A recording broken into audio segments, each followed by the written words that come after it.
The factory had always smelled of oil, hot metal, and the faint tang of rubber. It was a place of comfort and routine, where rows of machines had once shaped family cars for the streets of Germany.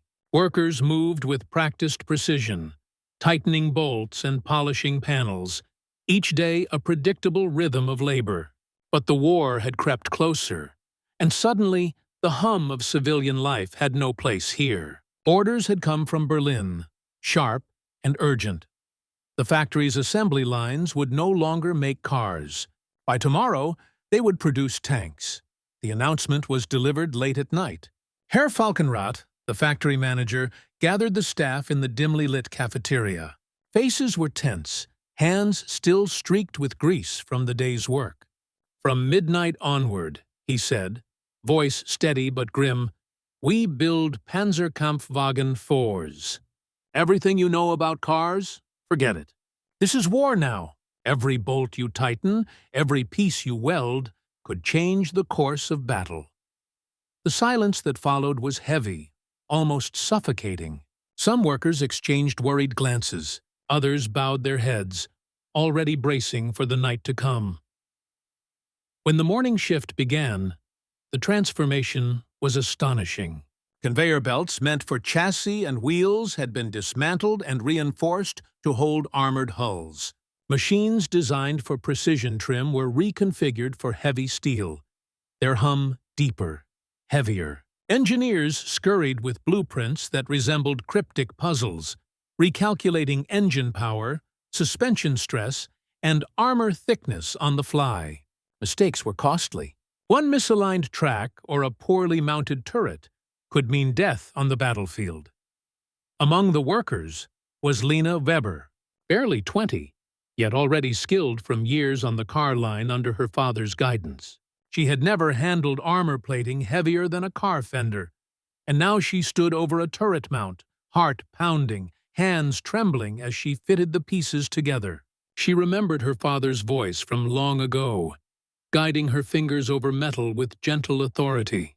Today, the lesson was the same, but the stakes had become impossible. The factory became a city unto itself. Dormitories were set up for those who could not leave. Cafeterias ran round the clock, feeding hands that never stopped moving. Guards patrolled every doorway. The walls seemed to hum with urgency, with secrecy, with fear. Everyone understood that the tanks they were building would not carry families to work or children to school. They would carry men into death, into fire, into battles whose names might never be remembered. Still, amidst exhaustion and worry, a strange fascination emerged.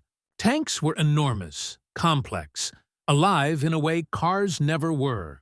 Workers studied the hydraulics, the engines, the turret rotations, marveling at the ingenuity while knowing their work's consequences. They improvised clever solutions, welded with care, adjusted engines for weight, learned to think like the machines they created. Day by day, the assembly line grew smoother. The tanks rolled off the line, rough at first, but functional, powerful, and deadly.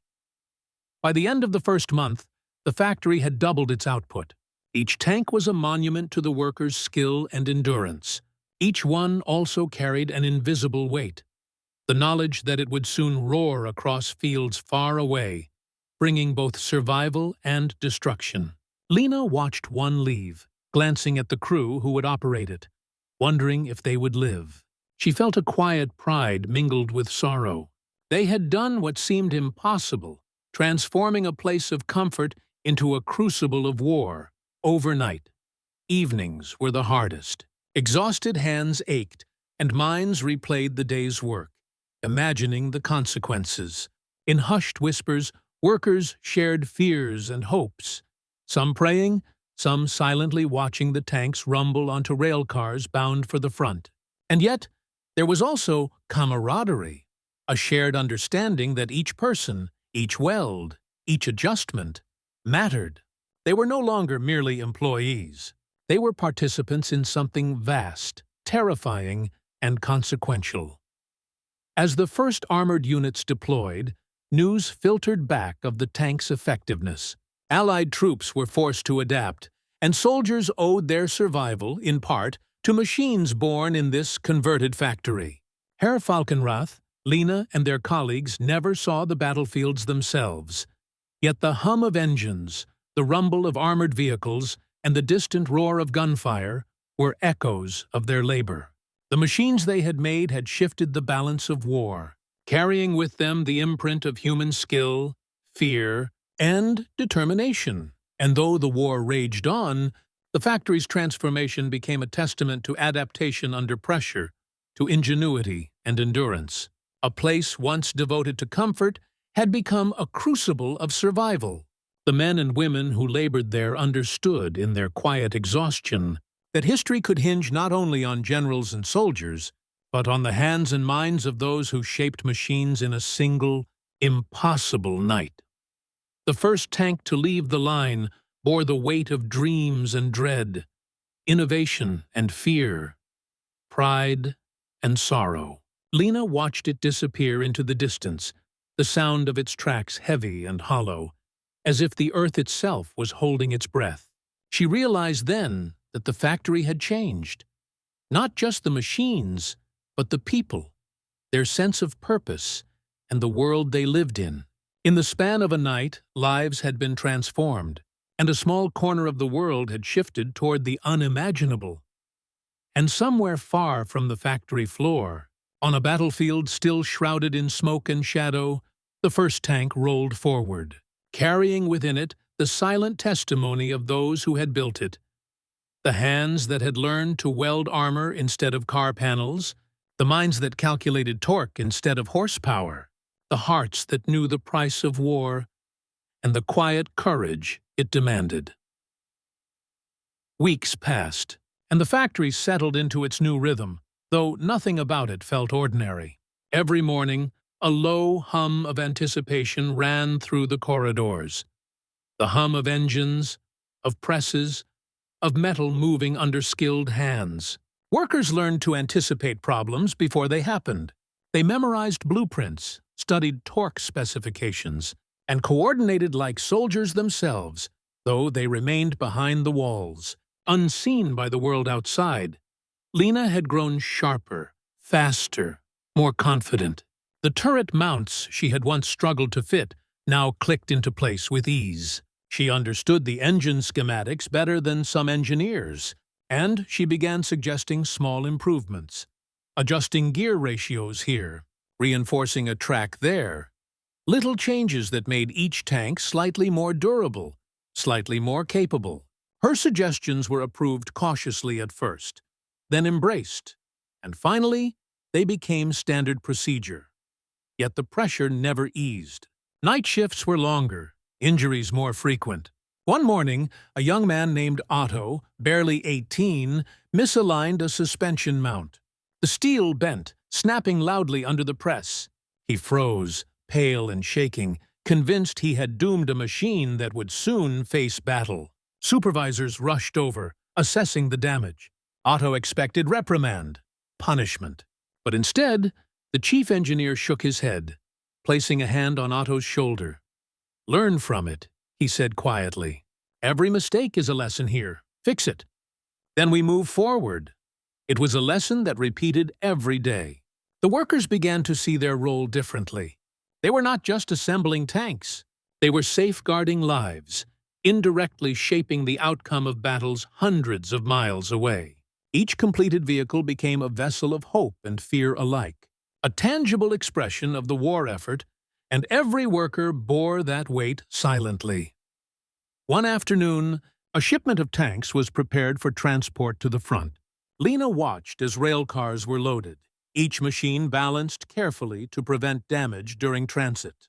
The engineers had spent nights recalculating center of gravity, suspension stress, and engine output, ensuring the tanks could survive the journey intact.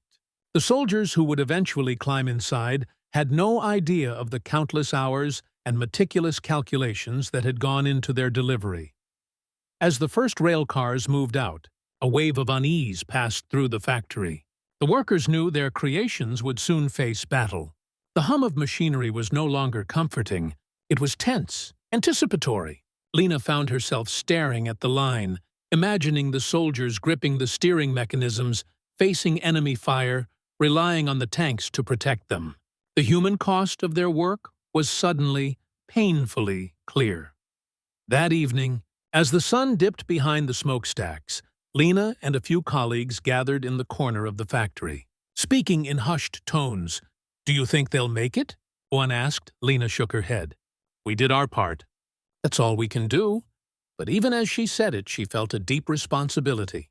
Every weld she had made, every bolt she had tightened, every suggestion she had offered, now traveled with the tank to the battlefield. It was a strange, heavy pride, the kind that left her exhausted, yet restless, proud, yet fearful. In the weeks that followed, the factory's production accelerated. The line became a well-oiled machine. Ironically, in the literal sense, workers moved in synchrony, engineers anticipated issues before they arose, and supervisors coordinated with military liaisons to ensure deadlines were met. The conversion from civilian to military manufacturing, once thought impossible, was now routine. Yet, there were moments of tension that reminded everyone how fragile this new world had become. A sudden order from Berlin demanded modifications to the tank's armor. Blueprints were changed overnight. Engineers worked feverishly to adapt, sometimes sleeping in the factory to meet deadlines. Workers like Lena were asked to disassemble completed turrets and refit them according to new specifications. The hours stretched long into the night, but no one complained. Each understood the stakes.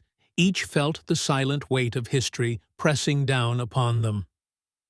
One particularly stormy evening, as rain pounded against the factory windows, a convoy of completed tanks was ready for shipment. The rail cars rumbled as soldiers guided the massive machines onto their tracks. Lena watched through the misted glass, rain running down her face. The tanks gleamed in the dim light, armored giants that had been born from car assembly lines just weeks before. "Look at them," she whispered to herself. "All that steel, all that work, and soon they'll be tested." Her reflection merged with the outline of a tank, and she imagined the lives inside. Young men far from home, gripping controls, facing fire.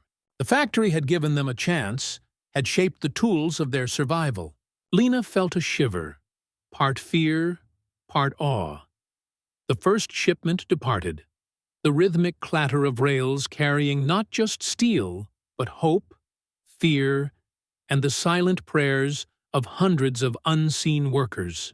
Inside the factory, silence settled for a brief moment before the machines restarted, the conveyor belts humming once again. The line was ready for the next wave, the next tanks, the next push of war, and as Lena returned to her station, she understood something fundamental. The world had changed overnight, just as the factory had. Civilians had become soldiers of industry. Mechanics had become lifelines, and the machines they built would speak for them on distant fields of battle. Every bolt, every gear, every turret told a story. The story of people who learned to transform steel and fear into courage and action, one night at a time. The first reports from the front arrived just days after the tanks left the factory. Messengers brought urgent telegrams and handwritten notes, each one a fragment of life or death. Lena and the other workers gathered in small groups, reading the messages aloud with a mix of anticipation and dread. The tanks were holding, they said. The crews were alive, and the enemy's advance had slowed. Relief swept through the factory, sharp and fleeting, quickly replaced by the knowledge that more shipments were required. Faster, stronger, better. Otto, still barely 19, leaned against a press, shaking slightly. "I didn't think I'd ever see them. Actually moving," he admitted. His voice was quiet, almost reverent. "I didn't think they'd make it." Lena nodded, her eyes fixed on the ceiling as if she could picture the tanks rolling across muddy fields. "We made them," she said. "We did everything we could. That's what matters." But it did matter. The tanks were more than steel. They were precision, ingenuity, and human effort, all rolled into one formidable presence. The soldiers at the front depended on every weld, every gear, every turret mount. Mistakes could not be afforded. And yet, amidst the pressure, a sense of pride took root. The workers were no longer cogs in a civilian machine. They were architects of survival, creators of tools that could tip the balance of battle. Days turned into weeks. The factory operated around the clock. New recruits arrived, some trained as machinists, others as engineers, and still others as assistants, sweeping floors and fetching tools. The line had expanded, doubled, then tripled. Lena's group now oversaw the assembly of multiple tanks simultaneously, coordinating across stations, checking each other's work, and sharing the unspoken responsibility that weighed heavily on them all. One night, during a particularly long shift, an explosion rocked the nearby supply yard. Sparks flew, and a thick cloud of smoke filled the air. Alarm bells rang. Workers froze, hearts pounding. Soldiers rushed past, shouting orders, and Lena felt a cold hand of fear grip her chest. The explosion was minor, a storage mishap with fuel drums, but it reminded everyone that danger lurked not just on the front, but here in the factory itself. They returned to work, but the mood had shifted. Caution now carried urgency. Every weld, every bolt, every inspection was scrutinized twice, then thrice. Mistakes were no longer acceptable. Fatigue weighed heavy, but determination burned brighter. Each completed tank was proof of their skill, their resilience, their ability to adapt under unimaginable pressure. One morning, a new blueprint arrived from Berlin. The command had requested modifications to the turret design. Heavier armor, upgraded hydraulics, reinforced tracks. Engineers pored over the plans, calculating the time needed for adjustments. Lena and her colleagues were called to refit tanks that had already been completed. The work was grueling. Sweat dripped from foreheads, hands blistered and calloused. The line seemed endless, but no one complained. Every task was understood as a contribution to something greater than themselves. Weeks later, news reached the factory of a decisive engagement in the West. The tanks they had built had arrived just in time to bolster a vulnerable flank. Soldiers had reported that the vehicles were resilient, maneuverable, and reliable. Remarkable for machines produced in a converted car factory barely weeks earlier. Relief and pride swept through the workers, but it was tempered by the sobering knowledge that every battle carried loss. Lena, standing beside Otto, watched as the next shipment of tanks rolled off the line. "Do you think they'll make it again?" Otto asked, voice low. "I hope so," Lena replied. "We did everything we could. That's all we can do." Outside, the sun set behind smokestacks and cranes, casting long shadows over the assembly line. The factory had changed irrevocably. It was no longer a place of comfort and routine, but a crucible of endurance, ingenuity, and courage. Every worker carried the invisible mark of responsibility, knowing that their labor reached far beyond these walls, shaping battles and shaping lives.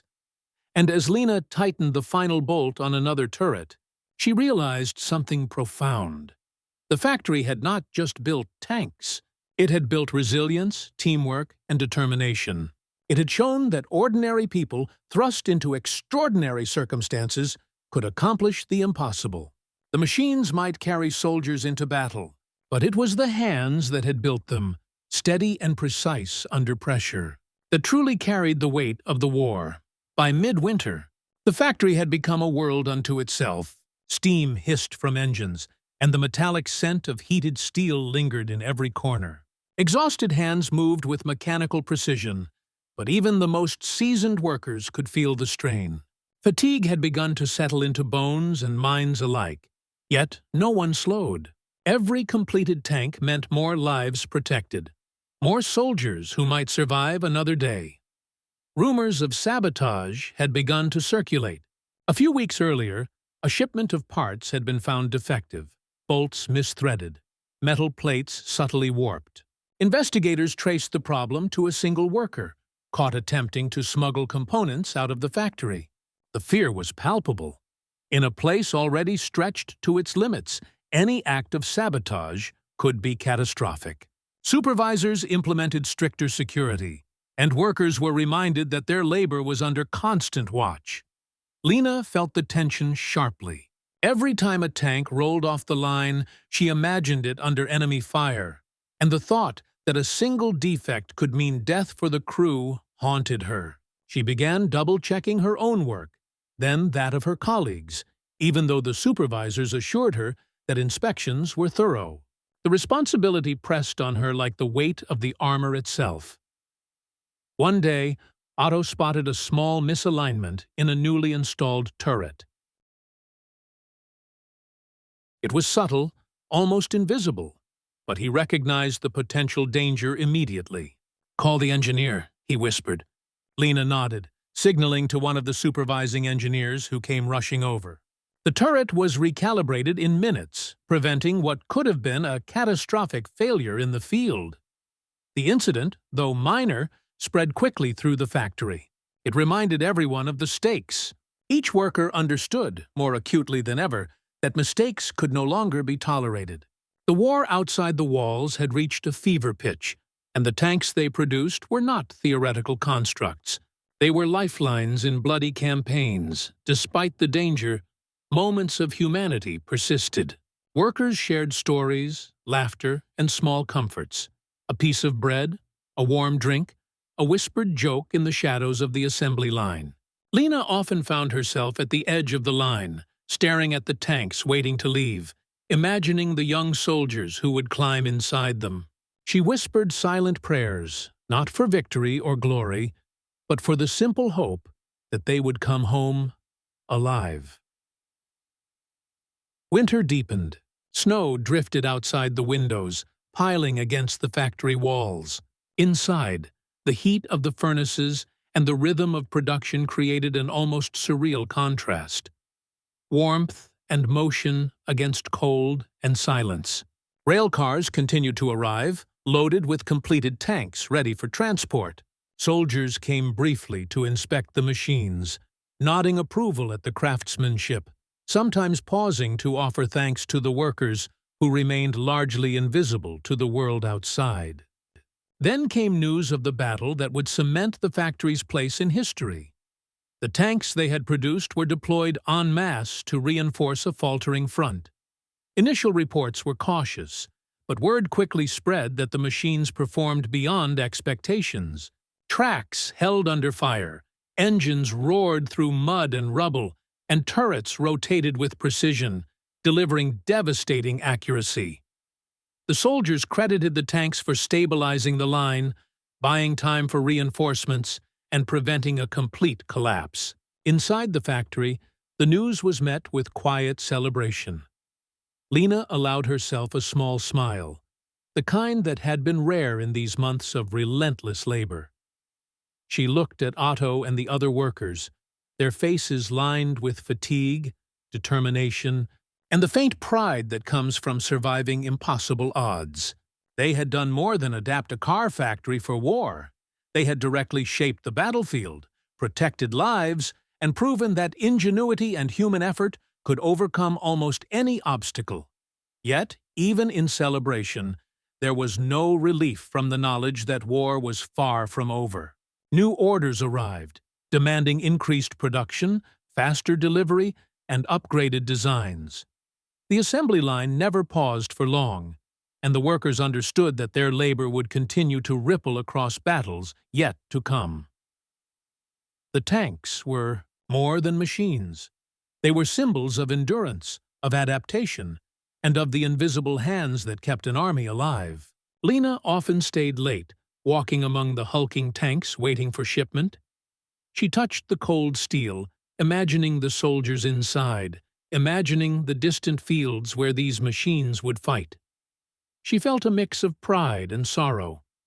Pride for what they had accomplished, sorrow for the inevitable loss that war demanded. Each bolt she tightened, each gear she adjusted, carried with it not just technical responsibility, but moral weight. And yet, Through the months of relentless work, fatigue, and fear, something extraordinary had emerged. A deep camaraderie, a silent agreement among the workers that their labor mattered in ways that transcended ordinary life. They were no longer building cars, no longer part of a civilian routine. They were architects of survival, guardians of life, creators of tools that would shape history. Each tank that rolled off the line carried their skill, their sweat, and their silent courage into the world beyond the factory walls. The first real reports from the front came in a cold morning telegram. The tanks that Lena and her colleagues had labored over were in action for the first time. The words on the page were terse but urgent. Tanks operational. Enemy stalled. Casualties minimal. Lena held the paper in her hands, her pulse quickening. The metal they had shaped, welded, and polished was now alive in the mud and smoke of battle, carrying men into danger and survival alike. Later that day, a liaison officer visited the factory, walking among the workers with an air of cautious respect. He spoke to small groups, asking about their work, inspecting details, nodding at clever solutions the engineers had implemented. His presence was a reminder that the world beyond the factory walls now depended on them. Lena listened as he described the battlefield in vague but evocative terms: trenches churned to mud, forests cut with shell fire, enemy armor advancing only to be stopped by the very machines they had built. Otto could barely contain his excitement.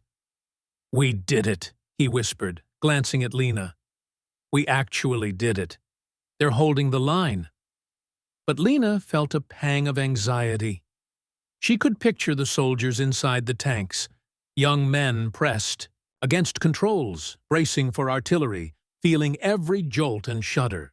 The machines were resilient, but war was unpredictable. One wrong turn, one shell in the wrong place, could undo weeks of tireless labor. Over the next several days, news trickled in piece by piece. Soldiers wrote letters describing the tanks as for performance, how tracks held in deep mud, how turrets rotated smoothly under fire, how engines pushed the heavy machines across terrain thought impossible. Lena read these letters aloud to her colleagues, their faces lighting up with relief and pride. It was the first tangible evidence that their work had made a difference, that their skills had been transformed into something far greater than they had imagined. Still, the reality of war could not be ignored. Casualty lists arrived alongside praise. The victories were costly, and each report reminded the factory workers that their labor was inseparable from the human toll. Lena often stayed after shifts, walking among the tanks waiting to be shipped, fingers brushing cold steel, imagining the young men inside, some returning, some lost. She whispered quiet prayers for their safety, a ritual shared silently with others who felt the weight of their responsibility. One night, during a particularly long shift, a new challenge arose. Engineers discovered that a batch of engines had a slight defect that could reduce performance under sustained combat conditions. Panic rippled through the management, but the workers moved quickly. Lines were halted, engines recalibrated, parts replaced. Exhaustion was absolute, yet determination and skill won the day. By dawn, the engines were ready, tanks fully operational, and shipment resumed. Every worker understood the stakes. Failure here would echo on the battlefield. Amid the chaos, moments of quiet camaraderie persisted. Workers shared stories of home, of lost family members, of loved ones fighting at the front. Lena and Otto found solace in these small conversations, brief escapes from the unrelenting pressure of their duties. The factory had become a crucible, but also a community, a place where ordinary people had been transformed into guardians of survival, shaping history one tank at a time. By winter's end, the factory had achieved what had seemed impossible. Its assembly lines produced tanks at unprecedented speed, quality, and reliability. Soldiers praised their resilience. Commanders marveled at how quickly a civilian factory had been converted into a military powerhouse. Yet, for Lena and her colleagues, the pride was tempered by exhaustion and sorrow. They knew that every machine they built carried the weight of human lives, hope, and fear, and that the true measure of their work would only be revealed on distant, blood-soaked fields. One evening, as Lena watched the last tank of the day roll toward the railway for transport, she felt a strange mix of relief and anxiety. She placed her hand on the cold metal, imagining the men inside, imagining the battlefield, imagining the consequences of their labor.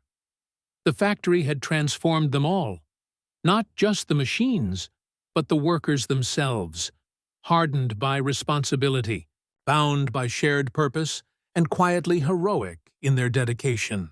And though the world outside continued to burn, the factory stood as a testament to human adaptability, ingenuity, and courage.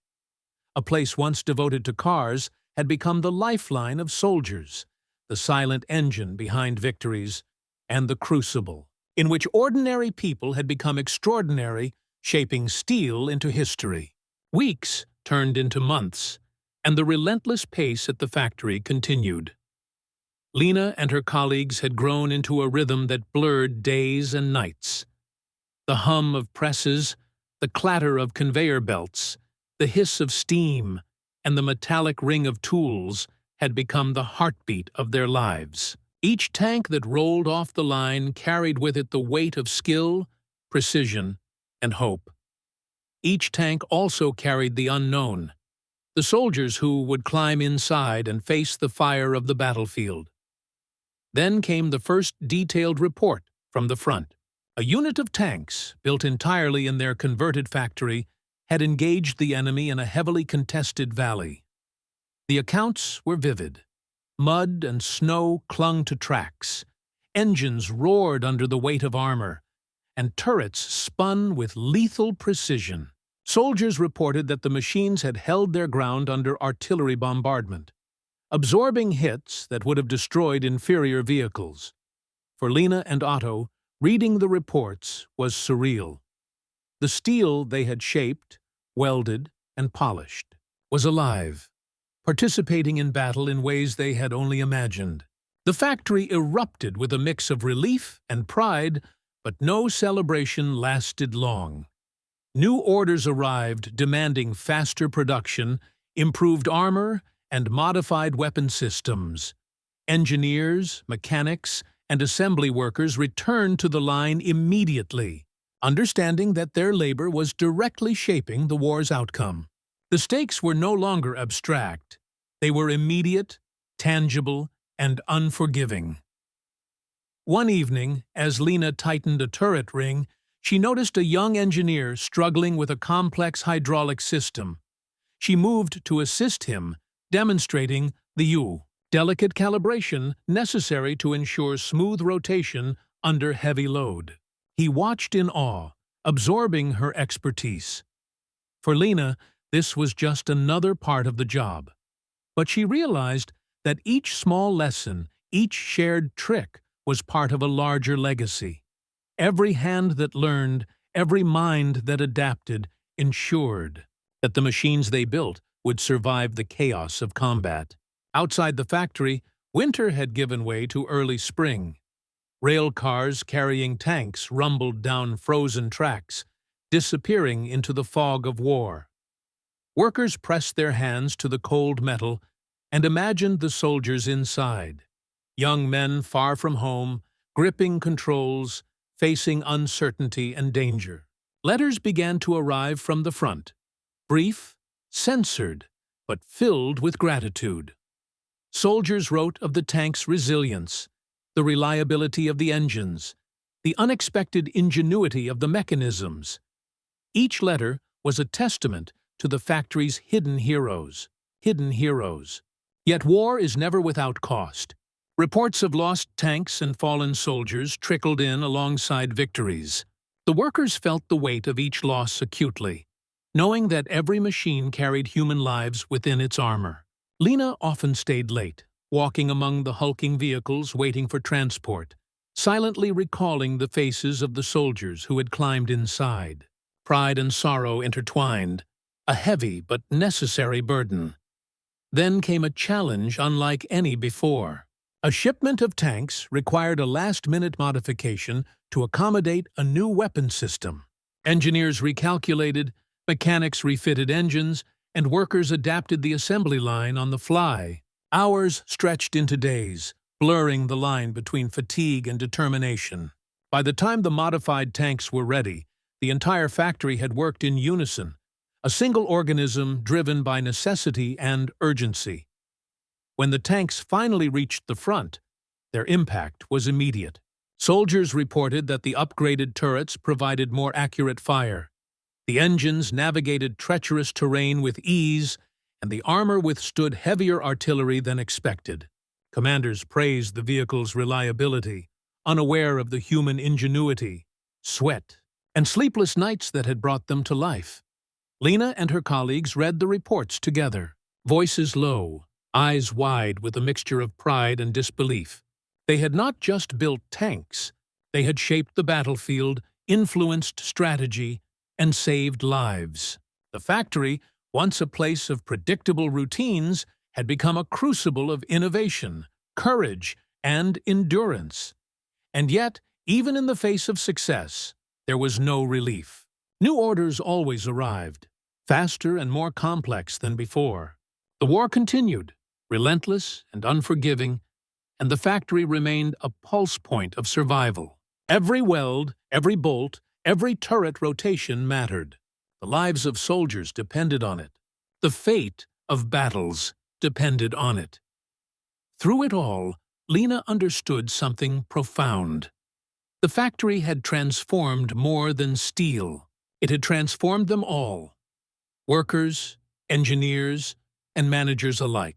They had become guardians of survival, silent contributors to a war whose outcome depended on the precision of their hands, the intelligence of their minds, and the courage to endure. And somewhere, far beyond the walls of the factory, the tanks they had built continued to roll, engines roaring, turrets swiveling, carrying with them the unspoken testimony of ordinary people who had risen to the demands of an extraordinary time. The factory had changed the world, one tank at a time, and the workers knew, in the quiet moments between shifts, that history would remember their machines, even if it never remembered their names. Spring had settled over the region, melting snow into thick, sticky mud that made every journey to the front a trial. Reports arrived more frequently now, detailing the battles in which their tanks were engaged. Lena and the other workers read each one with bated breath.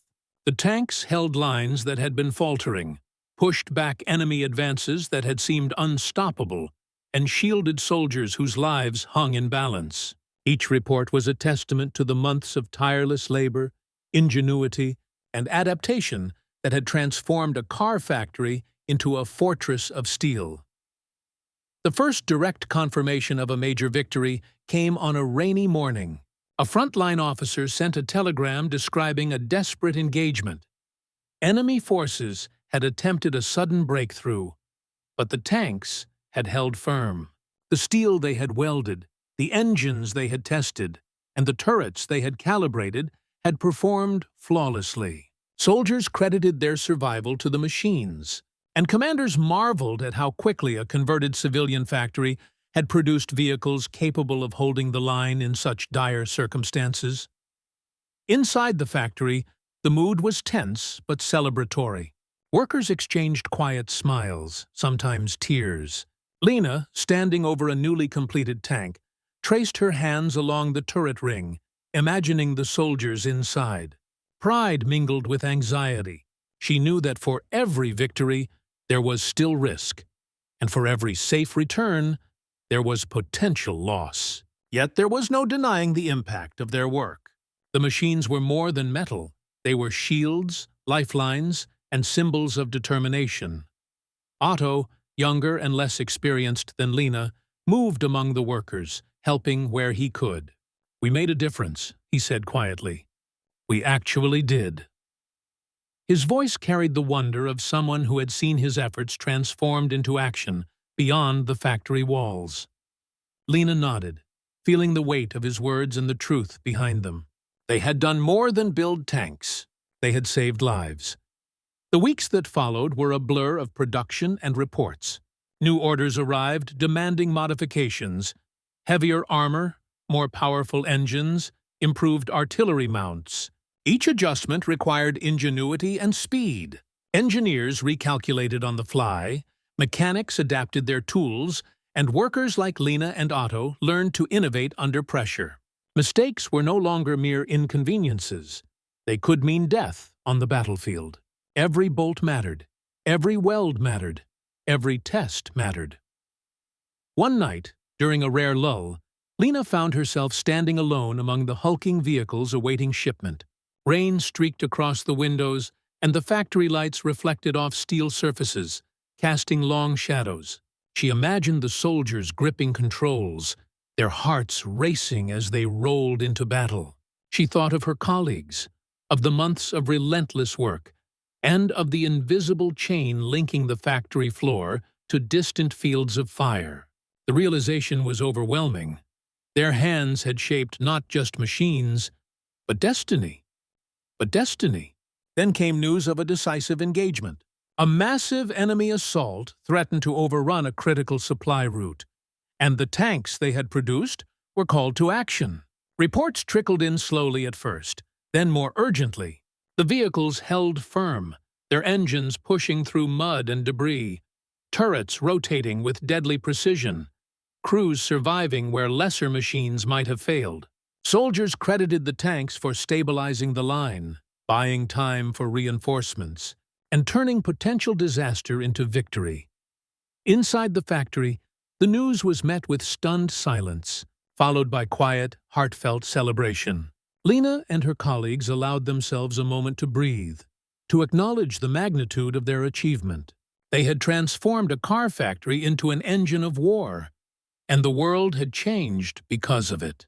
Their labor, skill, and endurance had shaped the course of events, turning steel and sweat into survival and hope. And yet, amidst pride and relief, there was the sobering awareness that the war continued. Orders would arrive again, demanding more tanks, faster production, and upgraded designs. Soldiers would continue to rely on their machines, battles would rage, and the human cost would endure. But Lena understood something essential. The factory had proven that ordinary people, thrust into extraordinary circumstances, could accomplish the impossible. They had shaped history, one tank at a time, and though they remained largely unseen, their courage, skill, and determination would echo far beyond the walls of the factory. The final battle arrived like a storm. Orders came through Berlin. A critical front was faltering, and the tanks built in the factory were needed immediately. Soldiers loaded into the armored machines, their faces tight with determination, their hands gripping controls that had been shaped, welded, and tested by Lena, Otto, and hundreds of other workers months before. The factory hummed with urgency as rail cars carried the vehicles to the front lines, each tank a silent testament to the labor, sweat, and ingenuity of those who had built it. Inside the factory, Lena and the others watched as the trains disappeared into the distance. They felt a mixture of fear and pride. Every bolt, every turret, every engine carried with it a piece of their own lives. These machines would face fire, mud, and chaos. Some would survive, some would be lost, but all bore the mark of human hands and hearts that had refused to yield, even under impossible pressure. News began to arrive in fragments. Reports told of tanks pushing through enemy lines, withstanding artillery that would have destroyed lesser vehicles. Soldiers credited the machines for holding supply routes, saving lives, and turning the tide of the engagement. Lena read each message aloud, her voice trembling, the weight of every word sinking deep. She pictured the men inside, young and scared, yet determined, relying entirely on the steel she had touched, the engineering she had helped perfect. One telegram stood out, describing a unit surrounded and under heavy fire. The soldiers had used the tanks as shields, their armor holding while reinforcements arrived. Without the vehicles, the position would have been lost, countless lives sacrificed. Lena's hands shook as she folded the paper. The factory had done more than build machines. It had built survival. Otto approached, silent at first, then spoke softly. "We did it. They made it. They're alive because of what we built." Lena nodded, tears pricking her eyes. Pride and sorrow mingled in her chest. They had accomplished something extraordinary, yet the cost of war was ever present. In the days that followed, the factory continued its work, though the pace began to ease as the front stabilized. Workers allowed themselves small moments of celebration, quietly acknowledging the magnitude of what they had achieved. They had taken a civilian factory, transformed it overnight, and turned it into the lifeline of an army. Their labor had reached far beyond the walls of the workshop, shaping battles and saving lives in ways few would ever see or understand.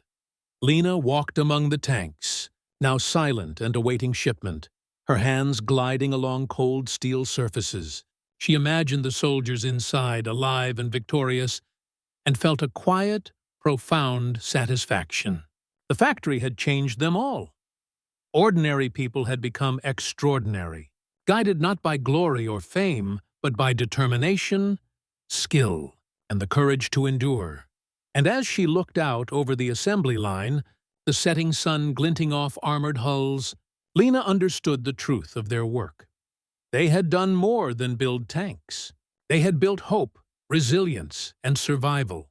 They had transformed a corner of the world, and in that transformation, they had become part of history.